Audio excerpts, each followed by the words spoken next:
green shield. The Rothschilds and the Schiffs would play a central role in the rest of European financial history and in that of the United States. The Rothschilds broke into dealings with European royalty here at Wilhelmshof, the palace of the wealthiest man in Germany, in fact, the wealthiest monarch in all Europe, Prince William of Hesse-Kassel. At first, the Rothschilds were only helping William speculate in precious coins. But when Napoleon chased Prince William into exile, he sent 550,000 pounds, a gigantic sum at that time, to Nathan Rothschild in London with instructions for him to buy consols, British government bonds, also called government stock.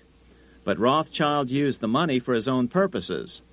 With Napoleon on the loose, the opportunities of wartime investments were nearly limitless. William returned here sometime prior to the Battle of Waterloo in 1815. He summoned Rothschild and demanded his money back. The Rothschilds returned William's money with the interest the British consuls would have paid him had the investment actually been made. But the Rothschilds kept all the past profits they had made using William's money. Nathan Rothschild later bragged that in the 17 years he'd been in England, he'd increased his original 20,000 pound stake given to him by his father by 2,500 times. By cooperating within the family, the Rothschilds soon grew unbelievably wealthy. By the mid-1800s, they dominated all European banking and were certainly the wealthiest family in the world. They financed Cecil Rhodes, making it possible for him to establish a monopoly over the diamond and gold fields of South Africa. In America, they financed the Harrimans and railroads, the Vanderbilts and railroads and the press, and Carnegie in the steel industry, among many others. In fact, during World War I, J.P. Morgan was thought to be the richest man in America. But after his death, it was discovered that he was actually only a lieutenant of the Rothschilds. Once Morgan's will was made public, it was discovered that he owned only 19% of J.P. Morgan companies. By 1850, James Rothschild, the heir of the French branch of the family, was said to be worth 600 million French francs, 150 million more than all the other bankers in France put together. He built this mansion called Ferrier, just east of Paris. Wilhelm I, on seeing it, exclaimed, "Kings couldn't afford this. It could only belong to a Rothschild." Another 19th century French commentator put it this way: "There is but one power in Europe, and that is Rothschild." There is no evidence that their predominant standing in European or world finance has changed. Now let's take a look at the results the Bank of England had produced on the British economy and how that later was the root cause of the American Revolution.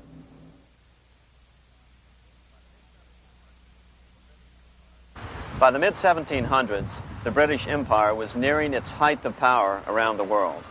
But Britain had fought 4 costly wars in Europe since the creation of their privately owned central bank, the Bank of England. The cost had been high.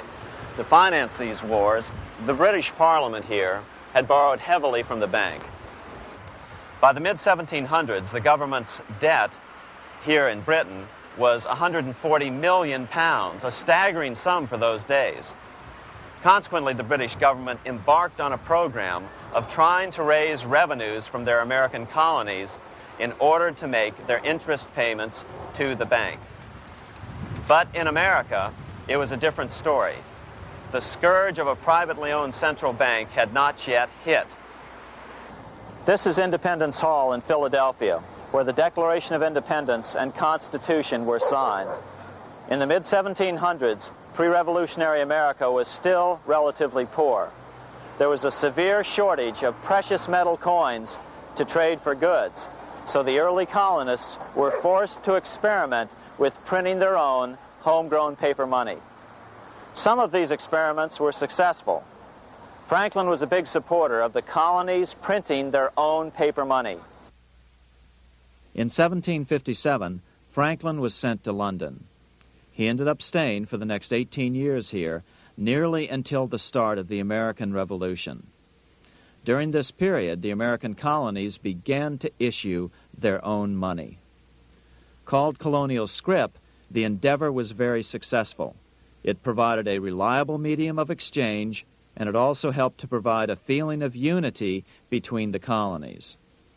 Remember, colonial scrip was just paper money, debt-free money, printed in the public interest, and not backed by gold or silver coin. In other words, it was a totally fiat currency. One day, officials of the Bank of England asked Franklin how he would account for the newfound prosperity of the colonies. Without hesitation, he replied, "That is simple. In the colonies we issue our own money. It is called colonial scrip. We issue it in proper proportion to the demands of trade and industry to make the products pass easily from the producers to the consumers. In this manner, creating for ourselves our own paper money, we control its purchasing power, and we have no interest to pay to no one." This was just common sense to Franklin, but you can imagine the impact it had on the Bank of England. America had learned the secret of money, and that genie had to be returned to its bottle as soon as possible.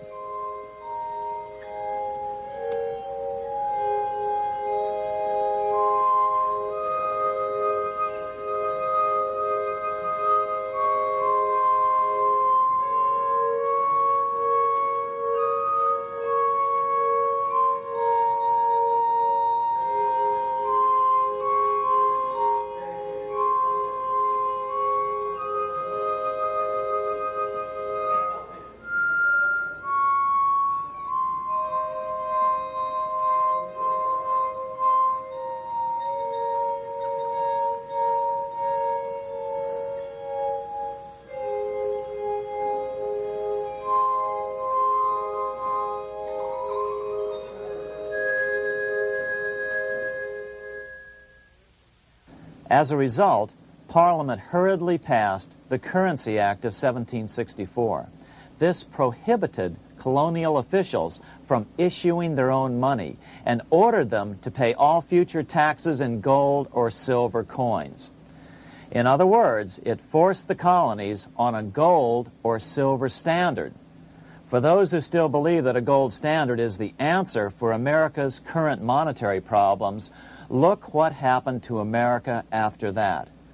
Writing in his autobiography, Franklin said, "In 1 year, the conditions were so reversed that the era of prosperity ended and a depression set in to such an extent that the streets of the colonies were filled with unemployed." Franklin claims that this was even the basic cause for the American Revolution. As Franklin put it in his autobiography, "The colonies would gladly have borne a little tax on tea and other matters had it not been that England took away from the colonies their money, which created unemployment and dissatisfaction. The inability of the colonists to get the power to issue their own money permanently out of the hands of George III and the international bankers was the prime reason for the Revolutionary War." By the time the first shots were fired in Lexington, Massachusetts, on April 19, 1775, the colonies had been drained of gold and silver coin by British taxation. As a result, the Continental government had no choice but to print money to finance the war. At the start of the Revolution, the U.S. money supply stood at $12 million. By the end of the war, it was nearly $500 million. As a result, the currency was virtually worthless. Shoes sold for $5,000 a pair. Colonial scrip had worked because just enough was issued to facilitate trade. As George Washington lamented, "A wagon load of money will scarcely purchase a wagon load of provisions." Today, those who support a gold-backed currency point to this period during the Revolution to demonstrate the evils of a fiat currency. But remember, the same currency had worked so well 20 years earlier during times of peace that the Bank of England had Parliament outlaw it. Towards the end of the Revolution, the Continental Congress, meeting here at Independence Hall, grew desperate for money. In 1781, they allowed Robert Morris, their financial superintendent, to open a privately owned central bank. Incidentally, Morris was a wealthy man who had grown wealthier during the Revolution by trading in war materials. Called the Bank of North America, the new bank was closely modeled after the Bank of England. It was allowed to practice fractional reserve banking. That is, it could lend out money it didn't have, then charge interest on it. If you or I were to do that, we would be charged with fraud, a felony. The bank's charter called for private investors to put up $400,000 worth of initial capital. But when Morris was unable to raise the money, he brazenly used his political influence to have gold deposited in the bank, which had been loaned to America by France. He then loaned this money to himself and his friends to reinvest in shares of the bank. And, like the Bank of England, the bank was given a monopoly over the national currency. Soon the dangers became clear. The value of American currency continued to plummet. So, 4 years later, in 1785, the bank's charter was not renewed. The leader of the effort to kill the bank, William Findley of Pennsylvania, explained the problem this way, quote, "This institution, having no principle but that of avarice, will never be varied in its object, to engross all the wealth, power, and influence of the state." The men behind the Bank of North America, Alexander Hamilton, Robert Morris, and the bank's president, Thomas Whiling, did not give up. Only 6 years later, Hamilton, then Secretary of the Treasury, and his mentor, Morris, rammed a new privately owned central bank through the new Congress. Called the first bank of the United States, Thomas Whiling again served as the bank's president. The players were the same, only the name of the bank was changed.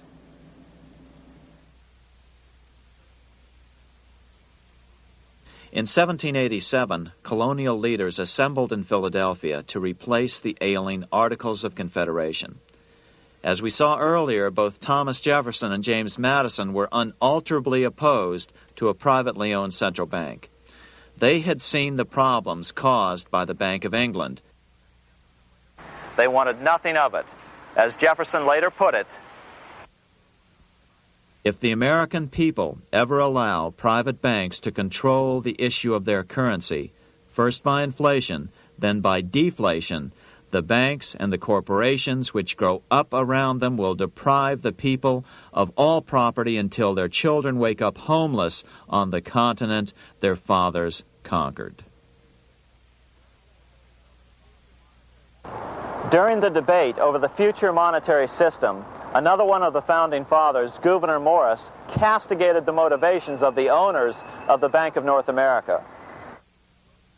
Gouverneur Morris headed the committee that wrote the final draft of the Constitution.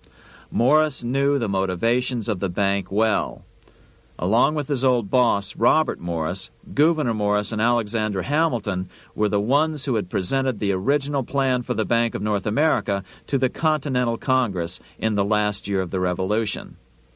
In a letter he wrote to James Madison on July 2nd, 1787, Gouverneur Morris revealed what was really going on.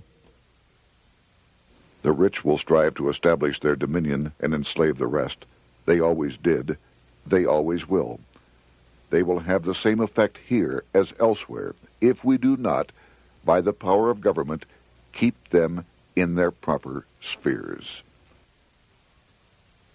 Despite the defection of Gouverneur Morris from the ranks of the bank, Hamilton, Robert Morris, Thomas Whiling, and their European backers were not about to give up. They convinced the bulk of the delegates to the Constitutional Convention to not give Congress the power to issue paper money. Most of the delegates were still reeling from the